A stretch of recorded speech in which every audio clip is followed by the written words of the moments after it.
work. All right. So tonight, guys, first off, thanks to everybody that's here for joining. We're excited to have everybody. It's the end of a long, struggling kind of year. And although I'd love to be together at the clubhouse, it's nice to at least be able to get together. Thank God for technology. The agenda tonight's going to be pretty loose, really. I'm going to go through some really quick announcements. You won't believe how quick I'm making these announcements tonight, and get right into a video and a commentated video from David Albright on his turning experience.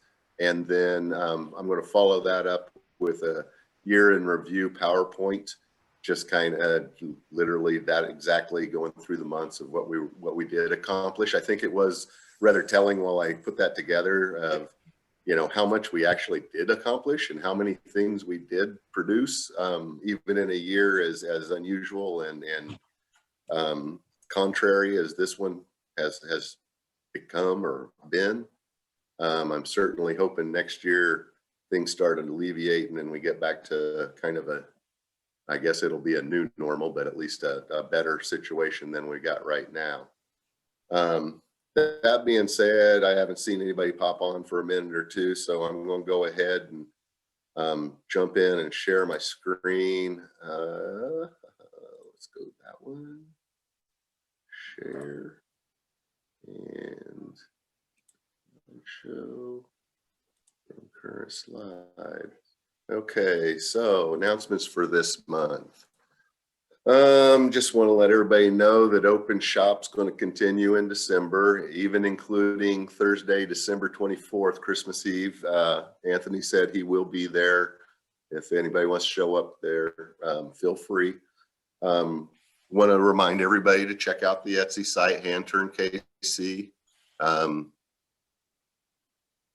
Next time you're at the shop, we want to remind you to check out the permanent gallery. Some people may not even know that we have a permanent gallery, but it's growing, and we'll talk about that later.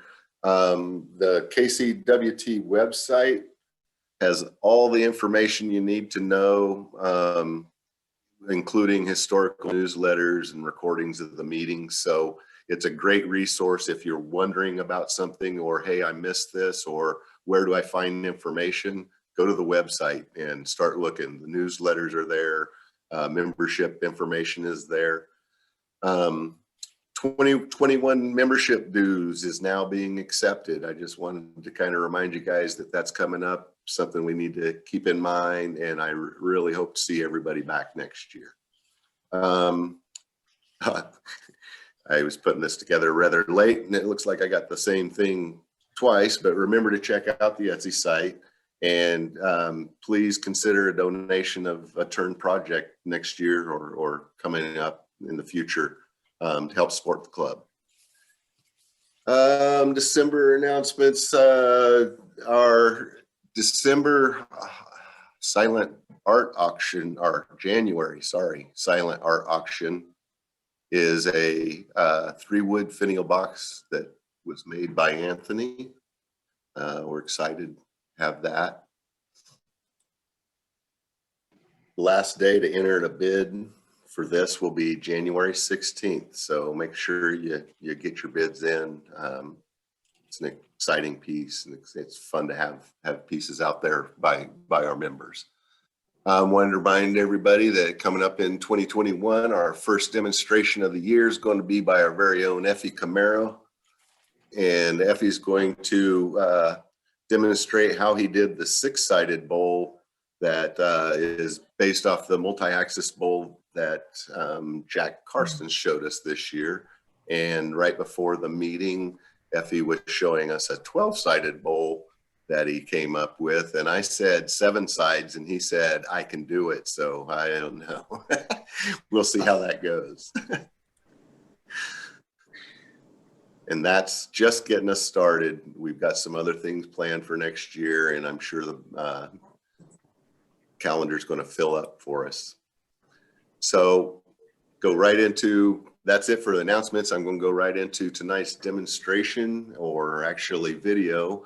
Will be a special commentated video presentation by member David Albright. Thank you, David. And I'm going to have Anthony give us a little information about you and introduce you for us. And so we're ready? Yep. We're ready. Okay. David evidently contacted some of his friends in the Wood Guild, and they contacted me to see if they would help. And I was a little concerned about it. I didn't know what it meant to teach someone who couldn't see how to turn. And so I said I'd talk to him and went over there. And we kind of made a decision early on, at least I did, maybe David didn't know the implications. But I wanted to, if I was going to teach someone how to turn, then I wanted to teach someone how to do anything, or most anything. And what had happened before was mostly people had turned pens and things, and I didn't think that was adequate. And so the second major issue I had was we had to be safe. I couldn't bring myself to say, let's take a risk. And so we just started at the very, very beginning, how to center a piece of wood, how to mount it, what parts of the lathe were safe to touch. And we set up some programs, some methods for how to get the tools close to the wood, how to get the right step to it, and how to be able to touch the wood when it was moving, because see, that's effectively David's primary sensory work. And so we figured out some methods for doing that. And of course, I think mostly those methods are gone because David now understands what the lathe is, where it is, and why it's happening. And so, I mean, he's really progressed a long ways. You're going to see that when he makes his bowl. And I think while we had some starts and stops, like we had some real difficulties with figuring out how to center the wood, we eventually figured out some good ones, and he's going to demonstrate that. He does it pretty well. And so while I was there watching and helping, I think you understand that David is the one who makes this work.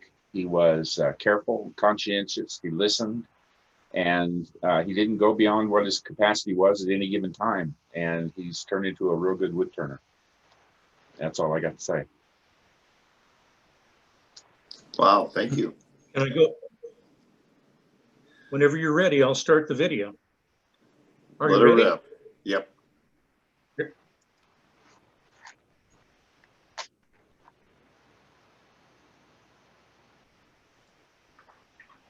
Hi, I'm David Albright, and today we're going to turn a bowl, and you're probably thinking, boy, he's got those great, cool glasses. This is what it looks like John Lennon.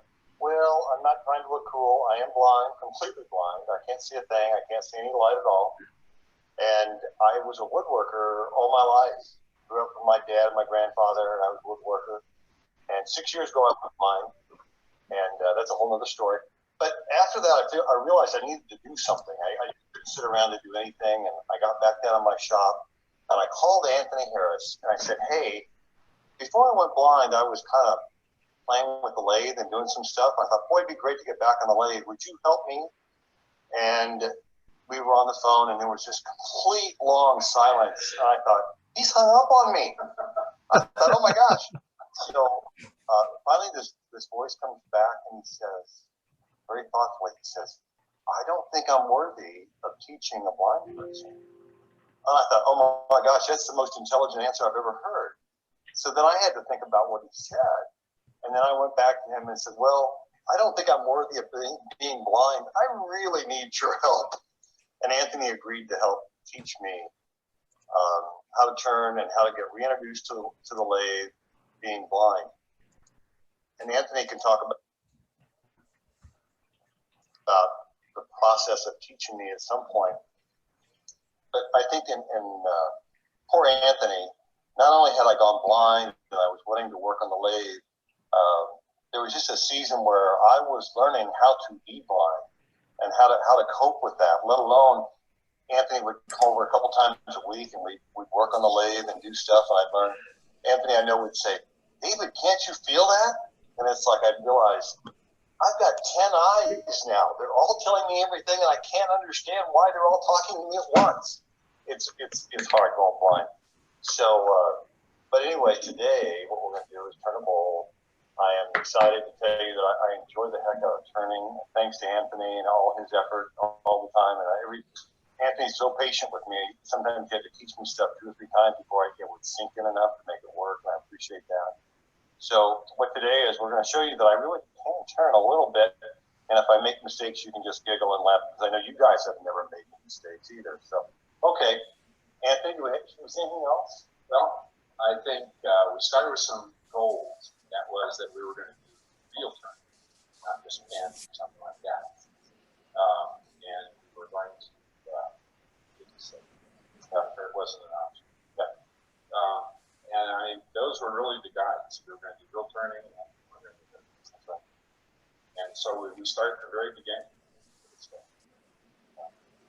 Anthony asked me right away if I wanted to turn with carbide tip tools, the scraper tools, or if I wanted to really turn on real turning tools. And I said that I wanted to be able to do both. I like the scraper, and you'll see me later on today use the carbide tip tools, but I use the spindle gouge and the bowl gouge. I thought for a while that Anthony was I thought he was the devil, making me work with the bowl gouge and the spindle gouge. I hated him. It was just so hard, but I really appreciate him encouraging me to learn how to use the spindle gouge. And just today's my favorite tool. I love it. They both work really well. I don't do quite everything with them, but when there's tear out on the outside of it, I really, the gouge really helps me keep away from that. Where the scraper doesn't, it just creates a whole lot of tear out. So, anything else? No, we got it. Okay. Well, here we go. We're going to start. So, all right, guys. Okay, here's where I start with that. A block of wood. I've got my block of wood here. I've got my compass. I want to find the center of this block here. What I do is I start looking for the edges and realize, okay, if it's a little bit too short, I'll open that up a little bit more, push it in, and check the top side there. Left and right is pretty good. Top and bottom aren't too bad. They're pretty close. I'm going to open up just a bit. Now we're just talking little tiny bits, not a whole lot. Okay, so a little bit. A better job I do this later, of course, you know that. Okay, now, got my compass here. What I'm going to do is just tap it lightly. Now, I've just about wrecked this compass a couple times. I beat on it too hard, particularly with hardwood. What I do is I put my finger right there. I'm going to wallow the compass around just enough to open that hole up, just like that. Got my finger right there. So I pull that compass out. I still know where that hole's at. Here's a nail punch. I'm going to do this and just follow around. Found the hole right there. That easy. Now, give it some decent wax to start a decent hole there. Still wallow it around here real quick. This is some hardwood. If you wanted to grab my nail punch, again, put my finger right there so I know where the hole's at so I can hunt for it. Take that out. I put this gimbal in here like that. And then I can dig out a little bit deeper hole. I'm just trying to give myself a reference point with my finger that I can feel. Now what happens with the gimbal, it gets in there pretty tight and starts to expand that pretty quickly. And it actually brings the wood up along the side of the hole. And right now I can feel that the wood coming out of the hole. So if this was a rough sawn piece of wood, it would be really tough to spot a tiny hole like that. But now I can go to the drill press and know where that hole's at. Okay, now that I've got the hole marked in the wood, we're over here at the drill press. I've got the drill table down a little bit so I can just lift it up.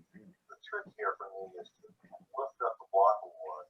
This is the brad point bit. So I've got the bit right inside the hole now. You see, before I move it, before I drill a hole, I've got a collar on there. I put that collar on there so I know that's the depth. It will stop there. I won't go below it. Okay, so now what I'm going to do is bring the table up carefully and not pinch my fingers too badly and keep the pressure on the drill bit in the hole. Okay, I've got that done. Okay, now I've got the drill bit. It's just making contact with the wood. Hold on tight to the wood. I'm going to start the drill press.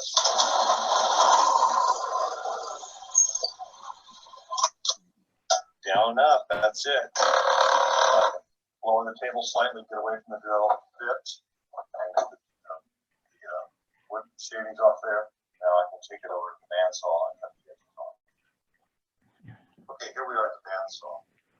Anthony made this jig for me, and I have a little dowel sticking up right here. It's gonna fit in the hole. Drop it down on here. There it goes. What I'm trying to do is to center the saw blade in the wood. I'm gonna try it on the side just to make sure it works. I'm in good shape. I'm not gonna try to cut a perfect circle. Here we go. I'm just going to take these edges off.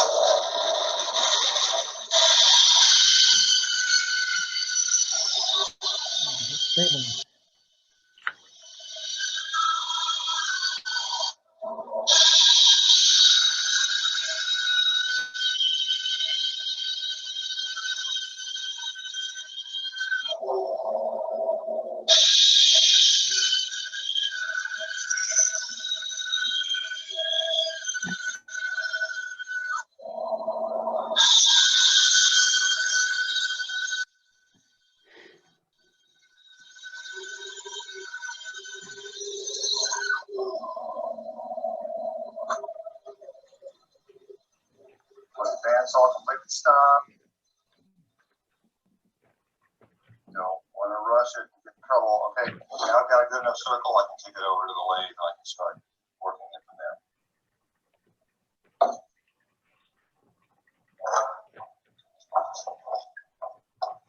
And I'm on a brand new lathe that I've never played with before, so if you see me stumble a little bit, it's like, okay.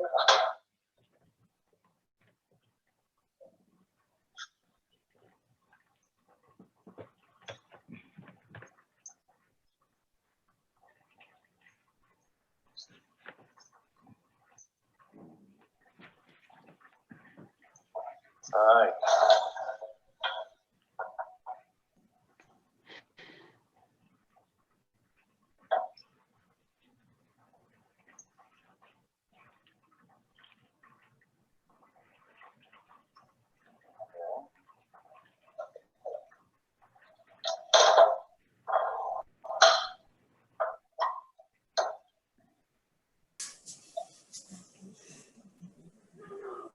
Oh, okay. Thank you. Yeah.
One of the hardest things for me to learn was spatial relationship.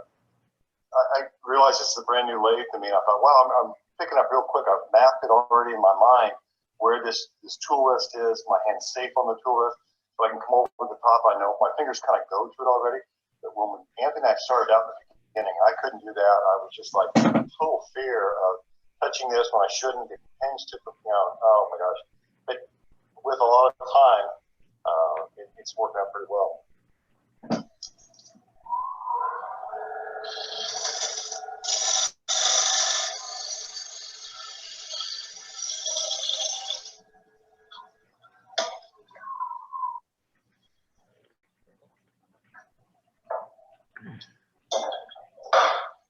Yes.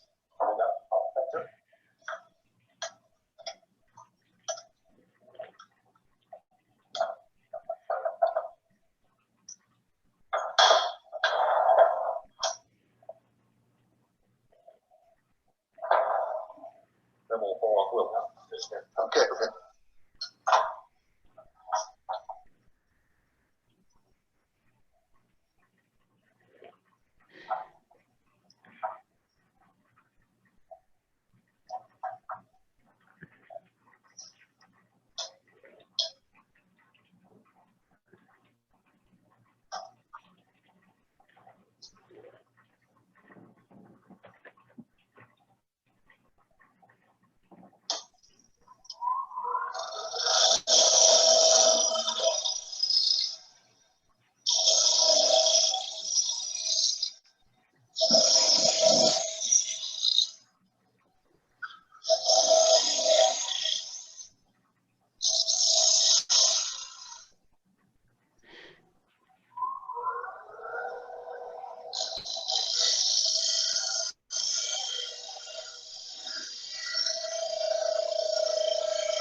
I have to do a lot of checking to see,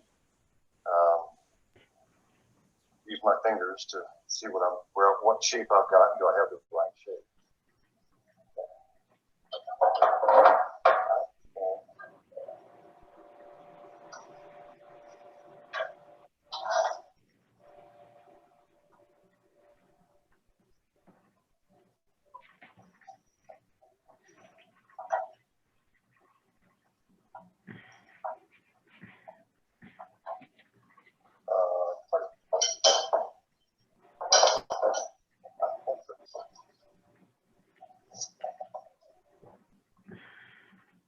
My compass.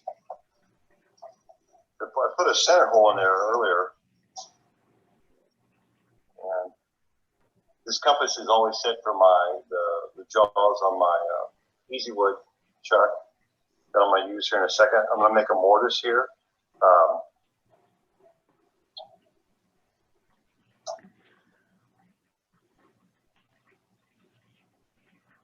What's that?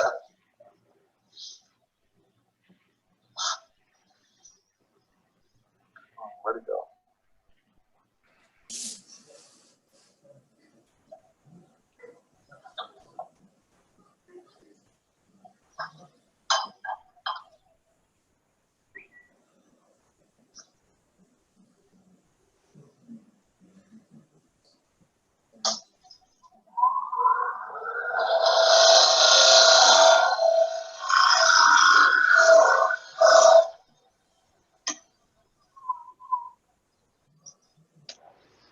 Well,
Yes, sir.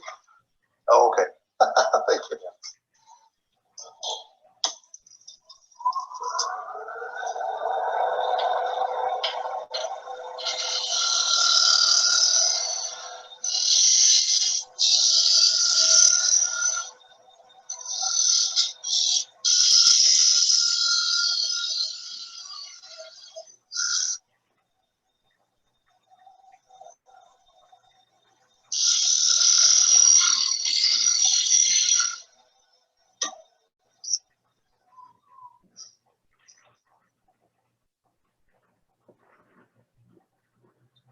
Hello, waxing. Oh, well. What kind would you say? Well, I was said maple, but I bet it may be almost pine. Really? Yeah. How about that? That would put that wax in order. Yeah, yeah. Yeah, usually it, yeah. I think I'll go cleaner, but it's just, yeah.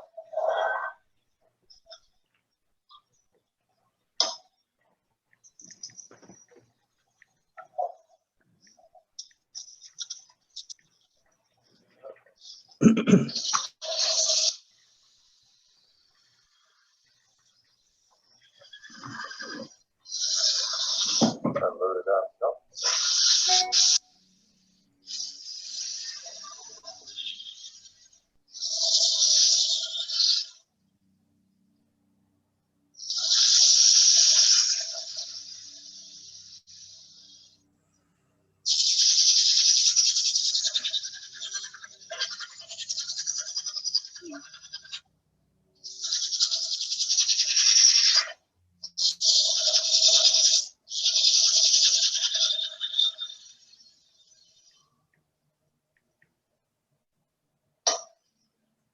I do a lot of sanding from time to time and just stop and kind of sand it. It helps me feel the wood a little bit better.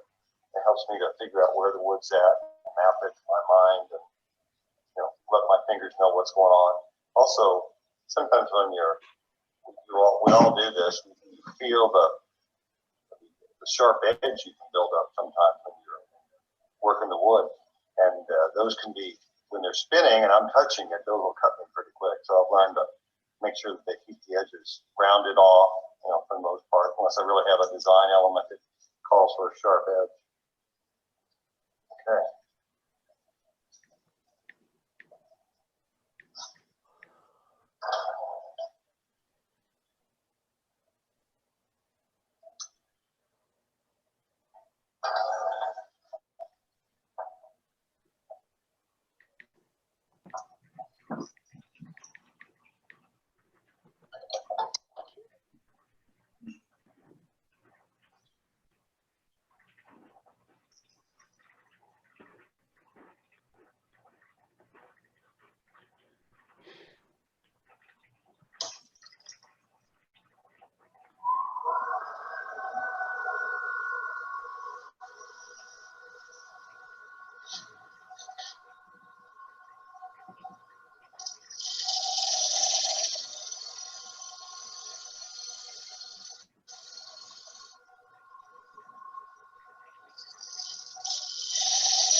One of the things I bought from Charlie over at Woodcraft was these Easywood Chucks.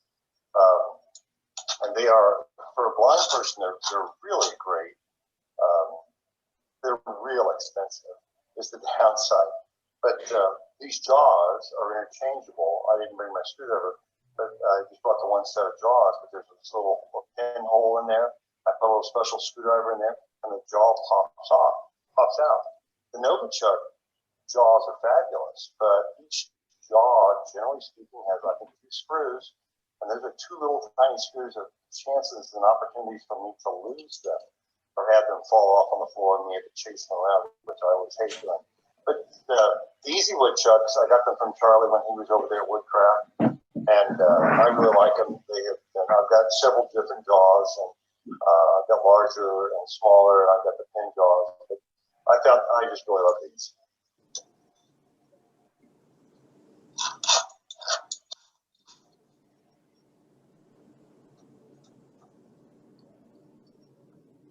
There it goes.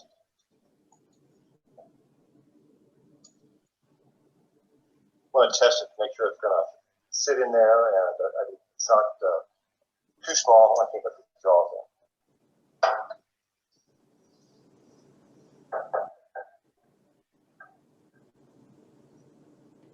And that's what I think about.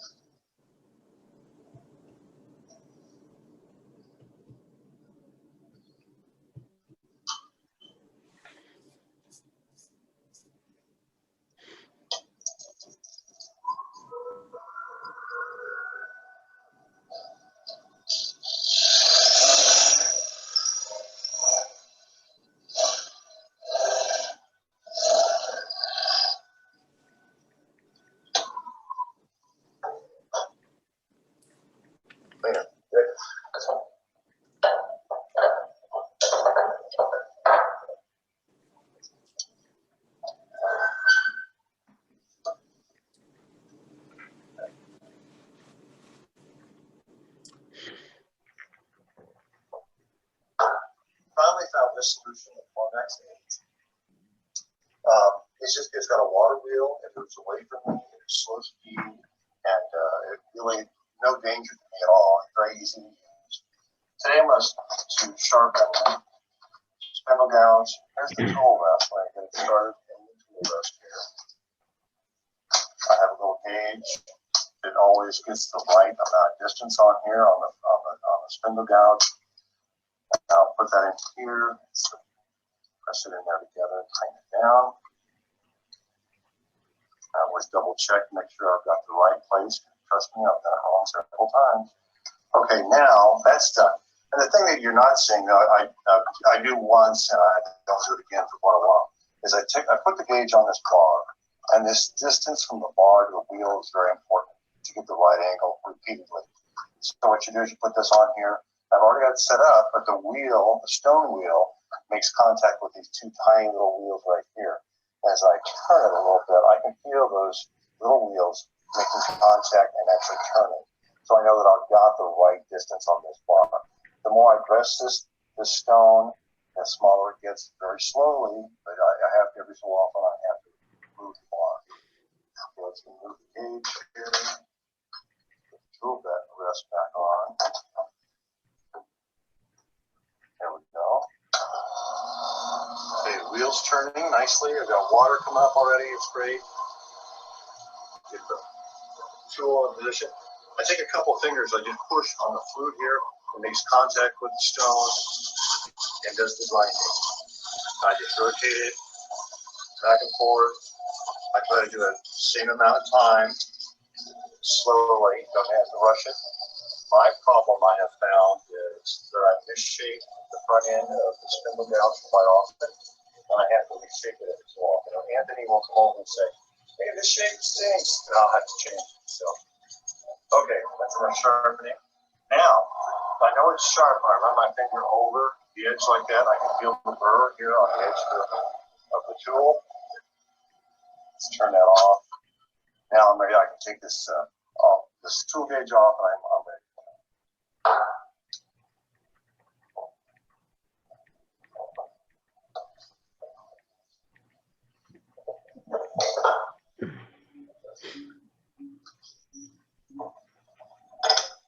It would be more fun if the audience was here with us right now. They could ask questions. And on this lathe, how do I stop this from moving? There we go. I got it. Go ahead.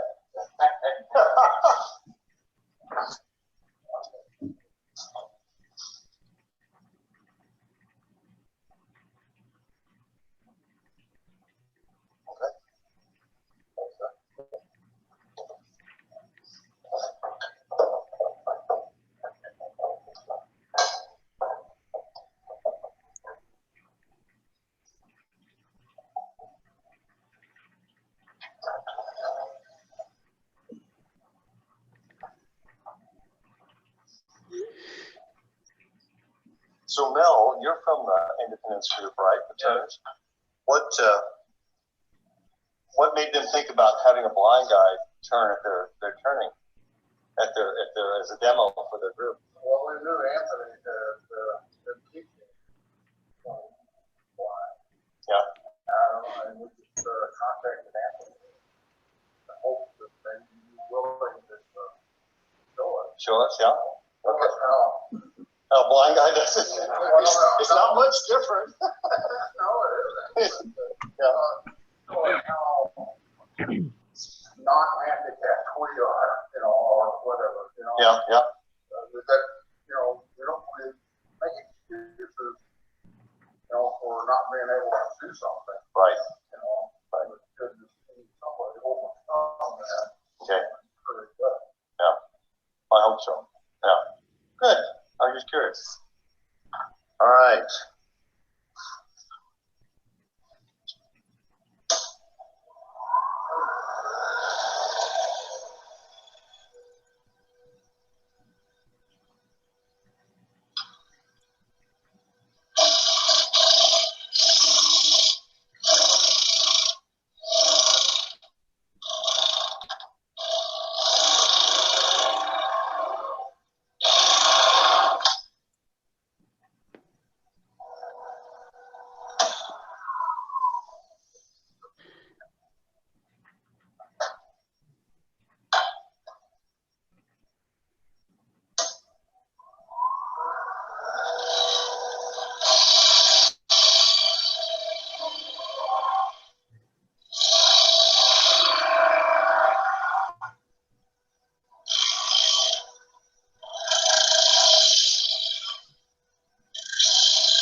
as I'm thinking turning, I'm thinking what might be interesting.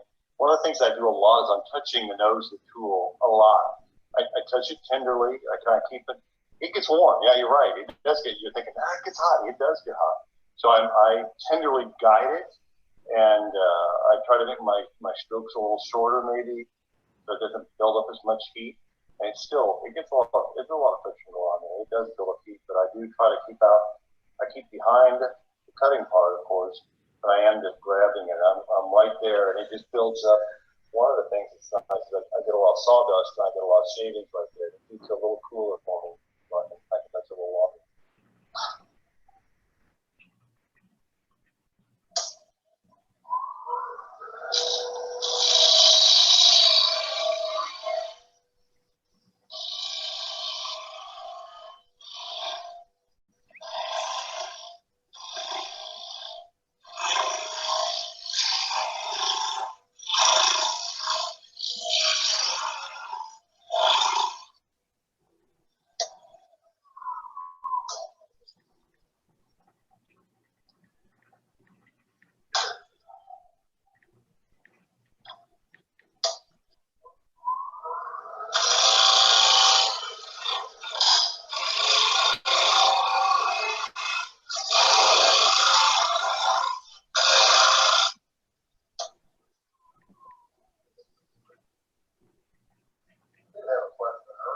Yes. That's something design.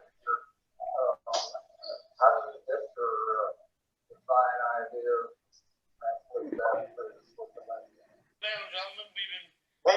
That's a great question. I like it. Thank you. Anthony, I discovered early on, just through the process of going blind, I said, like, as a visual person, I was a photographer and videographer for Hallmark for 36 years. So I had notebooks of images, or I had videos that I would go to and look at for reference. And it's like, suddenly being blind, you don't have any of that.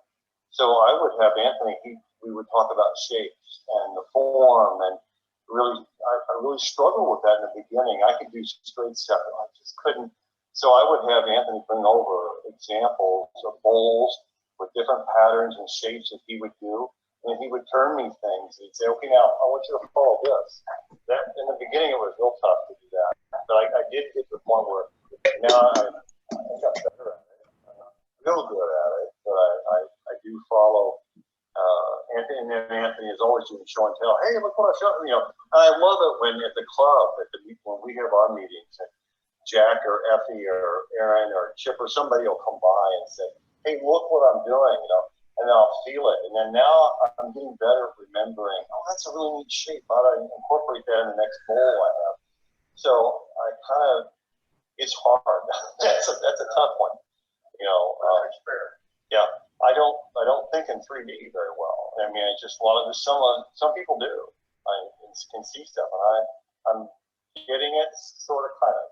So yeah, it's experience. Yeah, the more I do, the better I'm getting. Yeah. Don't you think, Anthony? I think so. Okay. All right.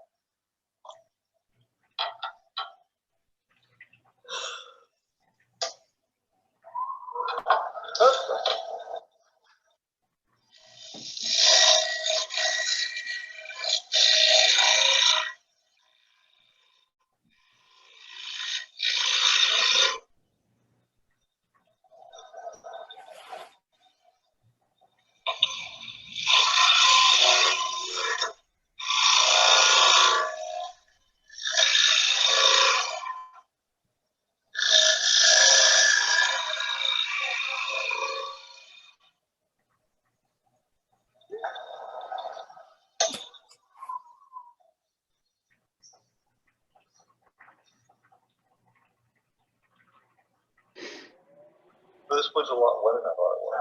Yeah, I didn't think it was near this level. I picked it up. I thought, well, I'll turn this.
Hey, Mel, you're getting my good side, right?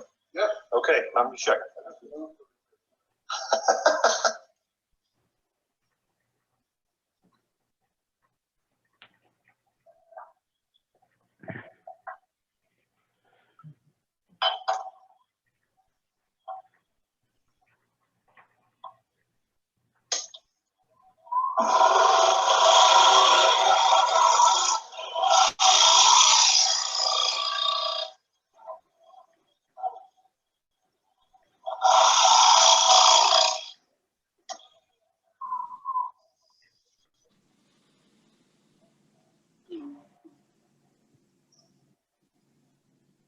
Oh, I forgot to bring my calipers. Um, Anthony introduced me to calipers. I'm getting the thickness because I've blown some bowls up, and in the beginning, in particular, all my bowls were really thick. They were primitive, and they were thick. And I forgot to bring my calipers today. I was going to ask you about, Yeah. how you measure. Oh, here, hey, and look, behold. Is that what you use? Yes. Yeah. Yeah.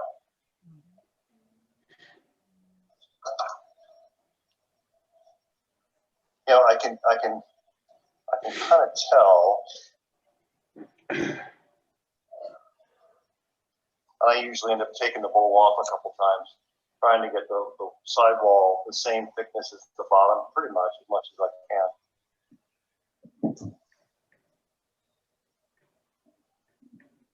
I would blow up. We'd be at the guild, and I'd blow a bowl up, and Anthony said, "Did you use your calipers?" And I said, "No." I got lazy. I did.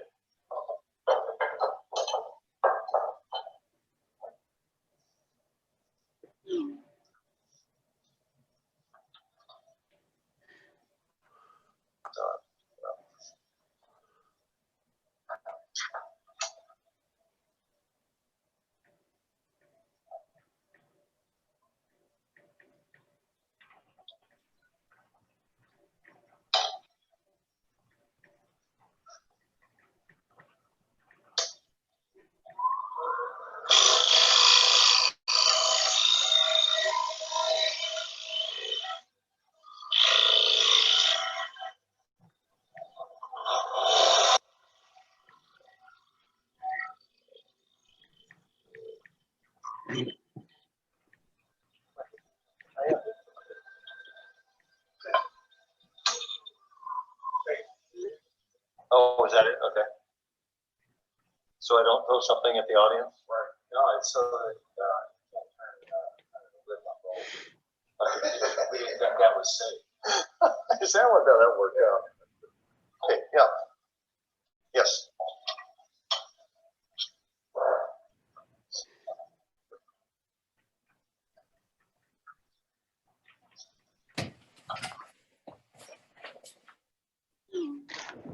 What do you need, buddy? Are you not that?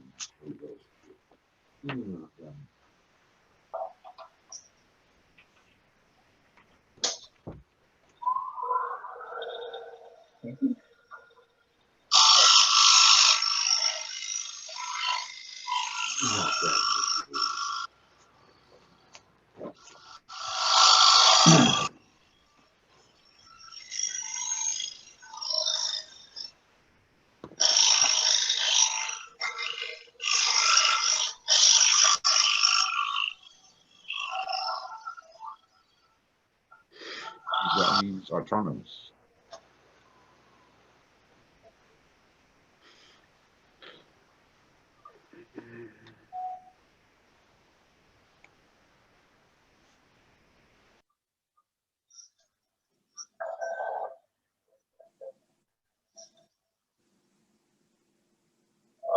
Anthony, I need the keys.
Come by the house and just walk around. At home, instead of having Anthony, I do have a case, a tool case. It's, you know, all these doors. So one door's got gouges, and the next one's got scrapers. The next one's got a carbide tip. Yeah. All the way from home. Yeah, that's right. Yeah. I think so.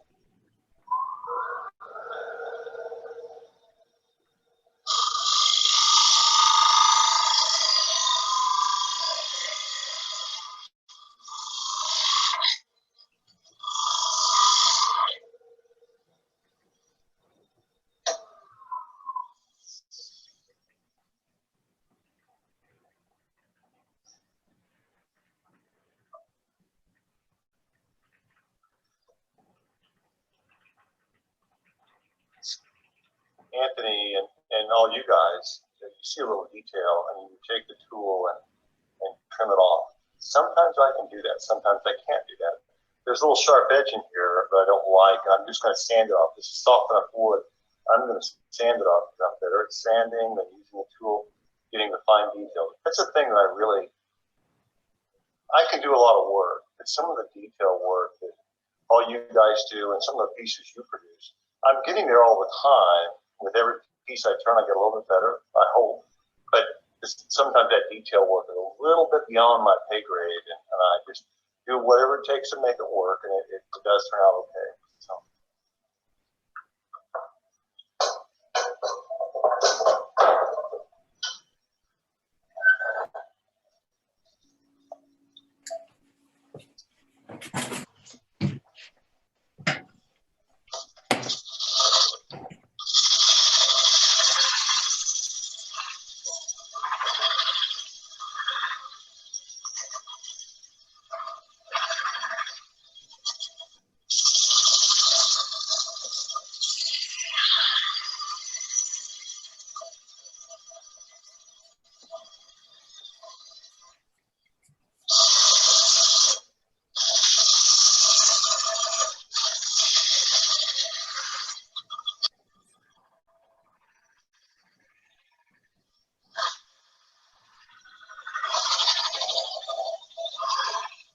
Is the difficult sander over there? I think it is. Can I bring it? Oh, yes. Yeah, perfect. Oh, yeah.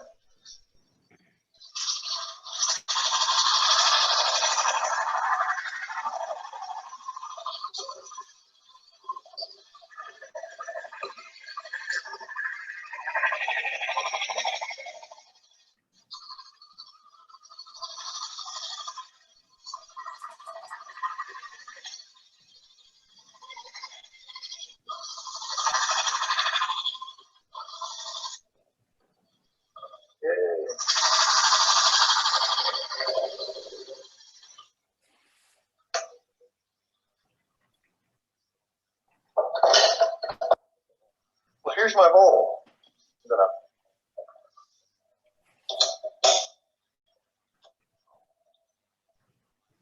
I always think about is when you guys at the guild bring me stuff and show me stuff, and it's just like, oh my gosh. I know that your tools are really, really sharp, probably sharper than what I'm able to make mine. And just the just so clean with very little sanding. You guys do a lot better job than I did. I'm getting there all the time, but I think I end up doing a lot more sanding than what you do. But I'm able to produce some stuff I like, and my friends and neighbors like it. So that's what counts, I guess, doesn't it? So there's my bowl for this evening. So what else can we say? Good job. Well, thank you. Thank you very much. As you can feel it, you can feel how soft it is. I will.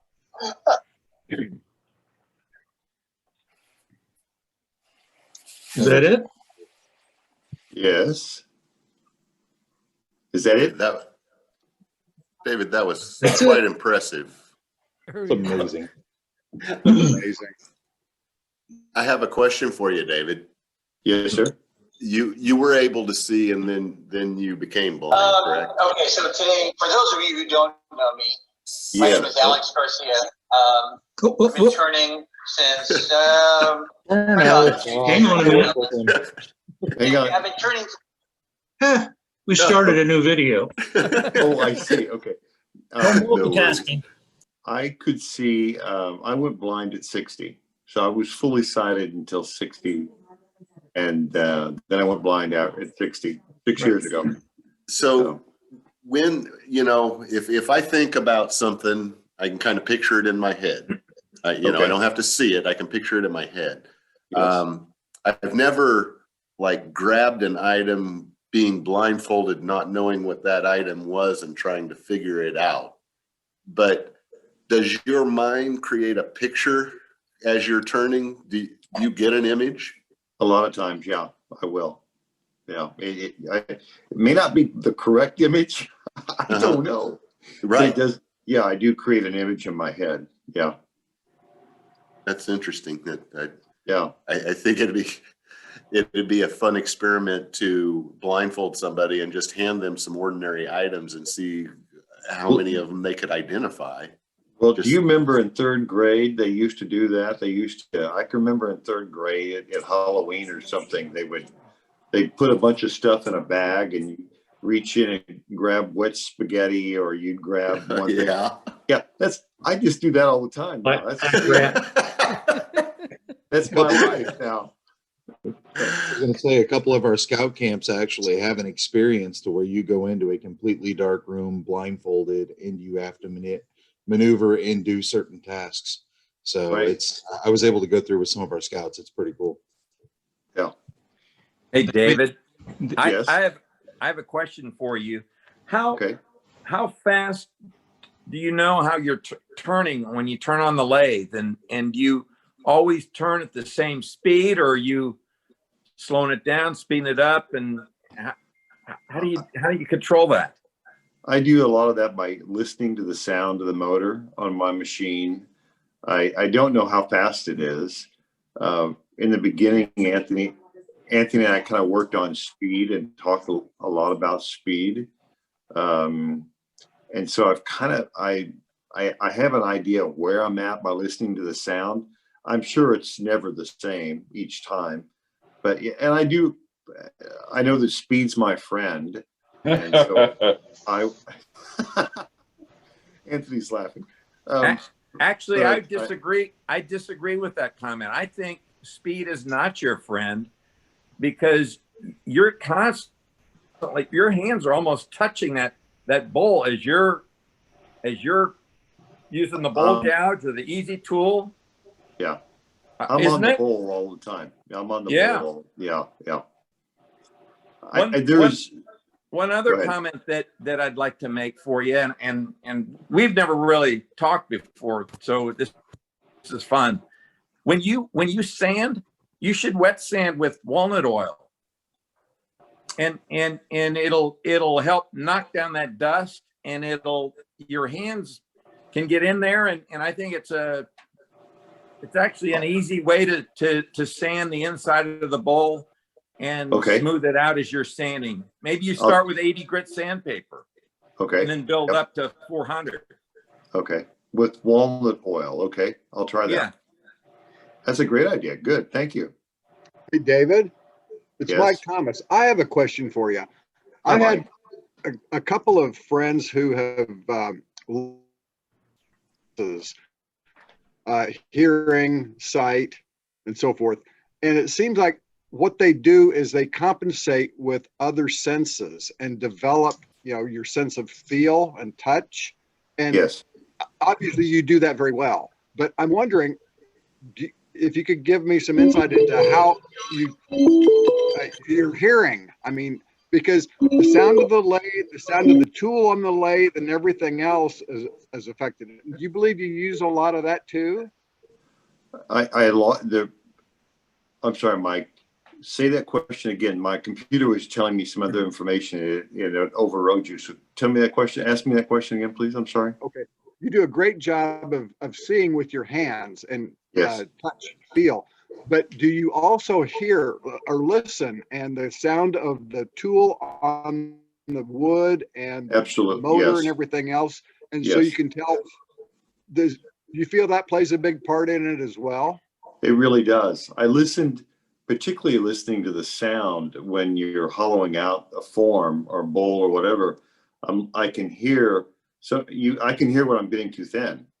I hear, I've started to figure out, oh, that sound's not the right sound. And I realize that's getting a little too thin. I can stop and figure that out. Yeah, I listen to the motor a lot. I listen to the speed of the motor. I can smell it too sometimes. I smell different things that are happening. Sometimes that plays into it as well. So the thing about the fingers and the sense of touch, I've discovered that the first 5 minutes or so, I'm real accurate and I can feel little tiny details. But the left hand, which touches the bowl the most, as it's spinning, the fingers get a little numb. They just get over, I don't know, whatever it is. They just get numb a little bit slightly, and just from having contact and all that friction. And if I want to do detail, I have to stop, let my hand rest, like 3 minutes, 5 minutes or whatever. And then I can put it back on there and feel it differently and feel it a little more accurately. That's amazing. Well, I hope that you enjoyed the video, and I know Anthony and I liked doing it, and I'm glad you guys got to see it. And I'm sorry we didn't have popcorn and Dr. Pepper for you. David, this is Effie. I admire your desire to learn and to start from scratch and accomplish so much. That's very impressive. So how often do you turn, and what are your favorite pieces that you do? Effie, I think is like everybody, it comes and goes. This year, I did a lot in the spring. I did a little bit this summer. I haven't done very much turning this fall at all yet, and but I do have a couple of projects that I'm anxious to get started on. So it kind of comes and goes as far as the turning part. I really have. Anthony and I started turning vessels, vases, and different things, and boxes, but I really have enjoyed turning bowls, and I've figured out how to turn lids on some of them, and I don't know, I've been turning bowls for quite a while. I just keep going back to the bowl blanks, and I'll grab one and throw it on the lathe, and I like doing that. How about lidded boxes? I have done a few. Anthony's got me, I've done a few. They're fun to do. They're a challenge for me, but they're fun to do, and friction fit lids. And yep, I've done several. Wow. David, did you do the inset, the mortise instead of a tenon so that you don't have to reverse chuck it? I've done both. Okay. I think that maybe it's easier for me to do mortises right now, or I'm more comfortable doing mortises than I am tenons. Maybe I don't like my tenons. I'm not confident in the way it gets turned and how I build it. So that may be why I'm doing more mortises, but Anthony's got me so I can do either one. The project I need to work on next is a bigger chunk of wood. I need to put a tenon on it. So I will be doing more tenons. Was that help answer that question? Yeah, I would think that the jam chuck portion, turning it around and trying to finish the end when you did a tenon would be a lot more difficult, add a lot of difficulty for you. I've done that. It's not bad. Okay. Yeah. I'm thinking through that a little bit. I haven't done that recently, actually, in the last 6 or 7 months, but I have done them before, jam chucking them on there, and it turns out pretty well. And then I have a vacuum chuck that I bought, so that has helped me turn the tenon off if I have a tenon on the back end. So with the vacuum chuck, I can get it centered real quick and get that tenon off there. And that makes sense. Yeah. Very cool. Thank you. Yeah. Dave, I was just wondering, have you ever turned any greenwood, and how in the world do you position and center that? I do turn greenwood, and that works out pretty well for me.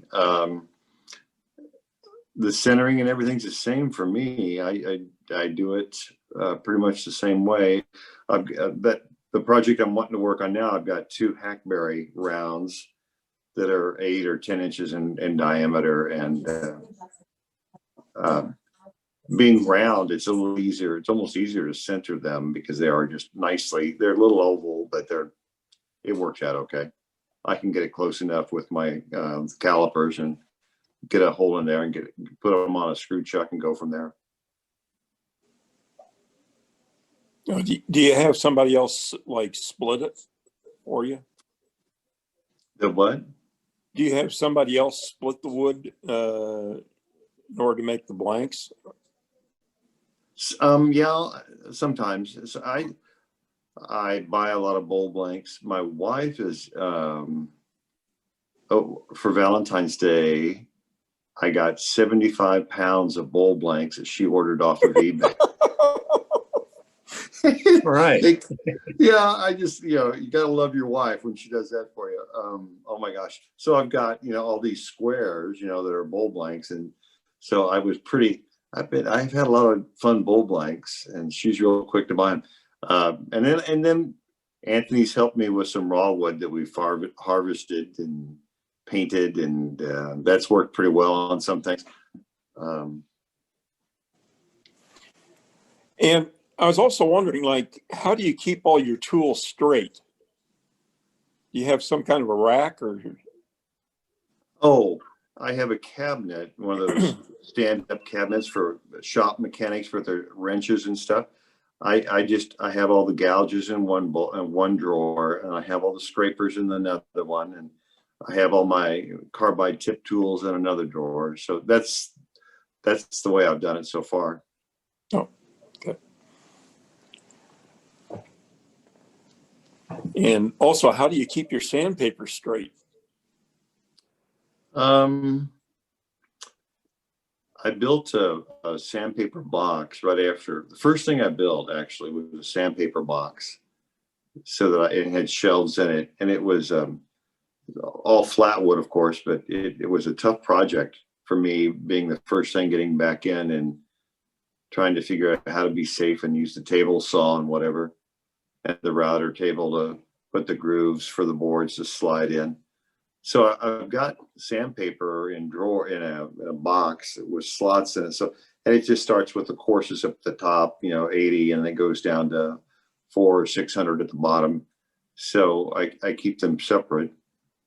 Most of the time I can go to the box and pull out the sheets that I need. And I just know that the top is the courses, and I just start my finger walking down the shelves until I get the grit that I need. Every once in a while I love having my wife around, because I can say, okay, what do I have here in sandpaper? Or I can say, a lot of times I get confused with the bowl. I feel stuff going wrong, or it's not working with me. And she's my eyes, and she'll say, oh, okay, here's what's going on. So that's a big help too. Oh, is that like if suddenly it's starting to crack on you or something like that? Exactly. Yeah. Or if it keeps tearing and I can't figure out why is it tearing, is it something I'm doing wrong, or is it something in the wood that's causing that? And most of the time it's David not doing something right.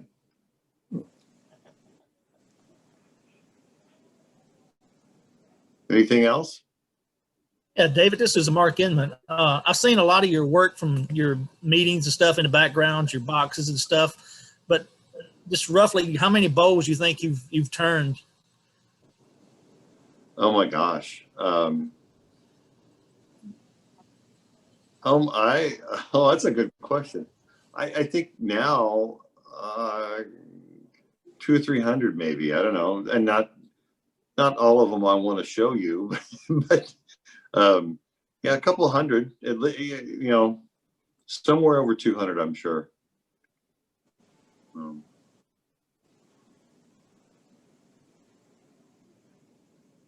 David, this is Chris again. Very impressive, very inspiring. Not letting, you know, something stop you from something you want to do, I think is a lesson everybody can learn. I think it's easy to complain about things, and it's harder to just take it on and say, I'm going to figure it out and find my direction on it. And I think you've done that. You're a treat to talk to. You're pleasure to visit with and watch turn. I had a line in there on the announcements that I forgot to make the last click, but it said, "You won't believe your eyes," you know, for the rest of our club. And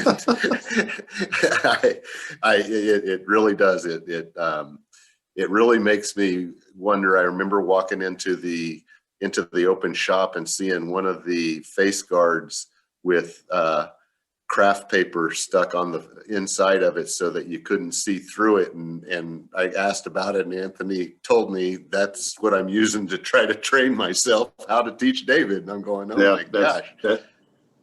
That was something I was going to say. Thank you for bringing that up, because my wife and I were over there buying some walnut one Saturday when Anthony was in there, and Jane stuck her head in there and she saw Anthony with the goggles on and with the newspaper stuck in front of him so he could, yeah. That's the moment.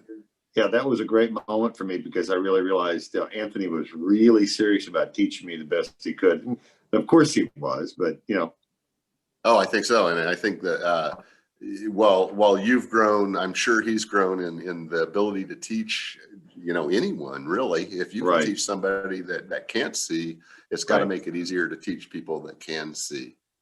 So I want to thank you again for your sharing the video with us, taking the time to answer some questions. Can't wait till I get a chance to see you back in open shop again. Yeah, me too. Hopefully next year, you know, we get back to a little bit more normal in that sense, and we'll get together then. But thank you. Chris, I want to say one last thing. I said it in the video, and it really is true that when I was over there with Anthony and we would turn on a Thursday night, it was always a lot of fun for me, because somebody would come by and show me something, what they were working on. They would comment about my work, and that was always really encouraging for me.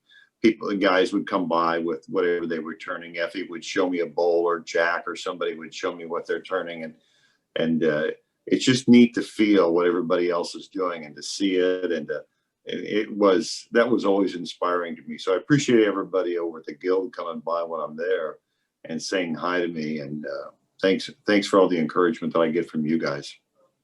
Oh, you're more than welcome. I think everybody can learn from that just a little bit of encouragement, a little bit of push, and you can really inspire a lot of people, you know, to go on and do something beyond what they maybe think they're capable of. Anthony's really good at that. So yep, absolutely.